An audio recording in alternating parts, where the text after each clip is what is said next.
A Asamblea dos Traballadores do Servizo de Recollida do Lixo aceptou onte a proposta de mínimos que unhas horas antes lles poñía sobre a mesa Urbaser, un acordo que freou a folga convocada en plenas festas de San Roque. Estamos moi satisfeitos. Dixemos en todo momento que sería unha pésima noticia para a nosa cidade unha convocatoria de unha folga en pleno mes de agosto nas festas patronais, pero tampouco sería unha boa nova para a imaxe da empresa, tampouco sería unha boa nova para os traballadores estar nunha convocatoria de folga.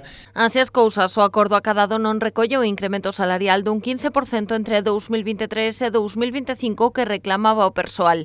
Tampouco a suba dun 11%, a segunda proposta posta sobre a mesa. No seu lugar, a empresa propuxo unha paga única e non consolidable de entre 1.000 e 1.500 euros este ano e unha suba do 1,5% dos salarios no 2024. Para 2025, Urbaser comprometeuse a entregar case o 62% do total do incremento das súas retribucións que lle conceda o Concello de Vilagarcía pola primeira revisión do contrato de 8 anos que está en vigor dende primavera.